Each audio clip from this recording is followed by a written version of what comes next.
harus bisa menciptakan lapangan kerja, harus meningkatkan produktivitas, harus mengarah kepada swasembada pangan dan swasembada energi yang bersifat seremoni, upacara, merayakan ulang tahun ini, ulang tahun itu, hari ini, hari itu, kita tidak anggarkan. Perjalanan dinas dikurangi. Saya potong setengah. Dengan setengah kita bisa menghemat 20 triliun. Bismillah, assalamualaikum guys. Berjumpa lagi di channel Jurnal Terupdate. Ini sungguh sangat mengejutkan ketika Pak Prabowo menggelar sidang kabinet paripurna pada hari Rabu kemarin. Pak Prabowo mengingatkan pada para menteri untuk berhemat. Dia menegaskan tidak ada anggaran menteri untuk merayakan ulang tahun hingga memangkas anggaran dinas luar negeri, guys. Jadi tak perlu berlama-lama, langsung saja kita simak bersama-sama video ini, guys. Bismillah.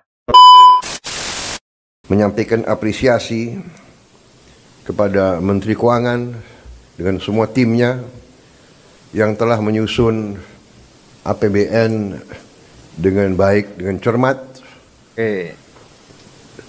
Kerja keras, karena saya terus-menerus monitor, saya terus-menerus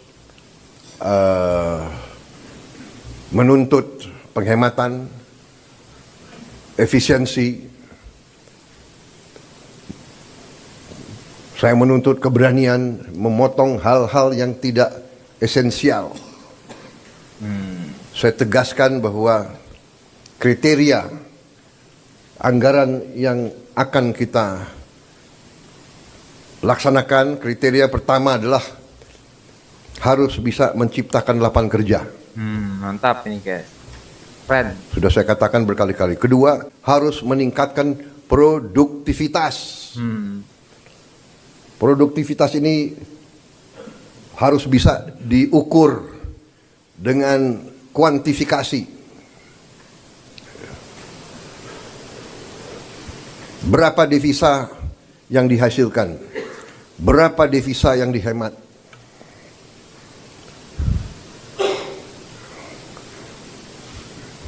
Kemudian kriteria selanjutnya adalah harus mengarah kepada swasembada pangan dan swasembada energi. Kita harus mampu memberi makan kepada seluruh rakyat Indonesia.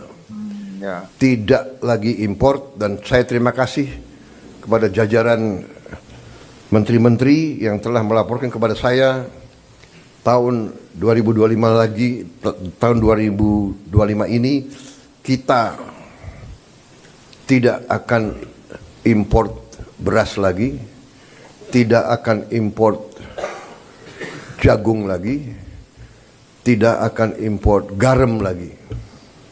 Keren. Jagung, garam. Artinya target yang saya berikan kepada kabinet bahwa Indonesia kita harus swasembada pangan dalam waktu 4 tahun.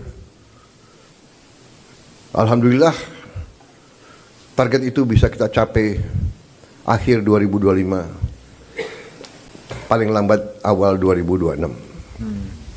Jadi mungkin 3 tahun lebih cepat dari sasaran yang kita tetapkan.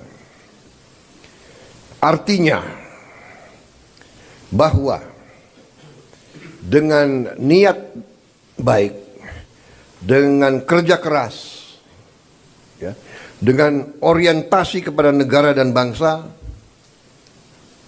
kebijakan yang masuk akal akan membuahkan hasil yang cepat. Ini harus kita yakini.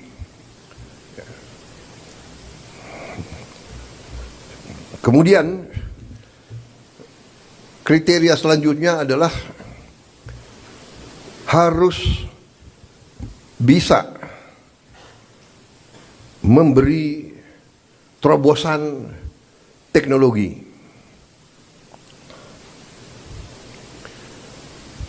Dari prioritas kita itu, satu tadi bahwa harus menciptakan lapangan kerja.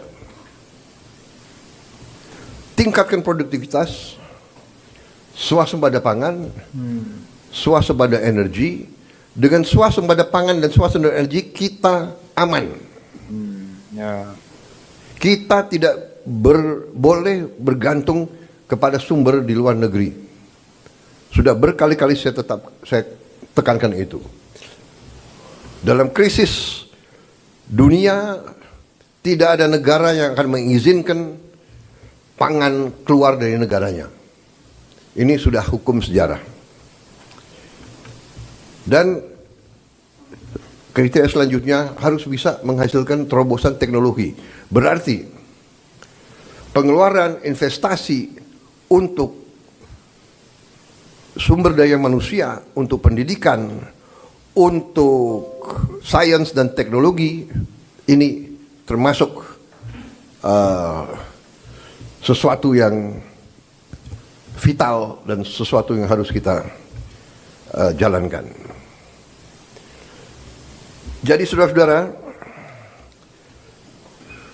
saya tegaskan kembali bahwa hal-hal di luar itu yang bersifat seremoni, upacara, merayakan ulang tahun ini, ulang tahun itu, hari ini, hari itu, kita tidak anggarkan. Perayaan sejarah, perayaan ulang tahun laksanakan secara sederhana di kantor, di ruangan. Kalau perlu yang hadir hanya 15 orang, sisanya divikonkan. Keren kelihatannya guys. Perjalanan dinas dikurangi. Kurangi juga. Mantap, saya potong setengah. Dengan setengah kita bisa menghemat 20 triliun lebih. Kalau kita hitung 20 triliun, berapa puluh ribu sekolah, gedung sekolah bisa kita perbaiki.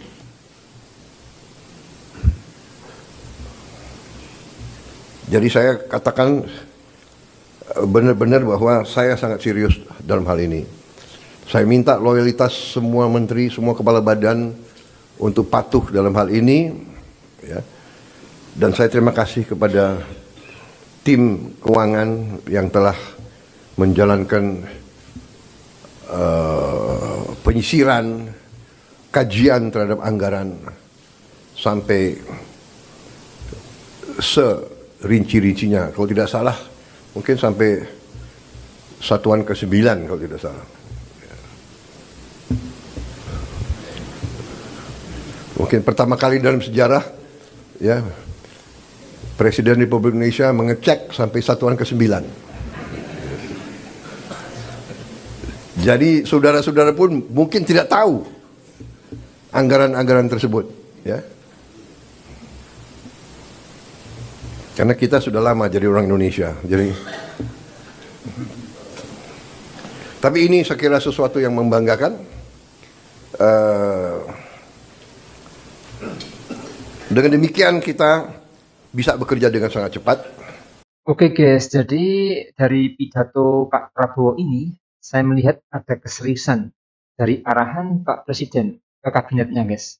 Terlihat dari arahan Pak Prabowo ini selalu menekankan kepada para menterinya untuk berhemat, mengefisiensikan keuangan negara dengan tidak ada anggaran untuk perjalanan dinas ke luar negeri dan juga untuk perayaan ulang tahun. Tentu dengan langkah Pak Prabowo ini, dengan keseriusannya, beliau mengurus negara ini tentu harus kita dukung guys.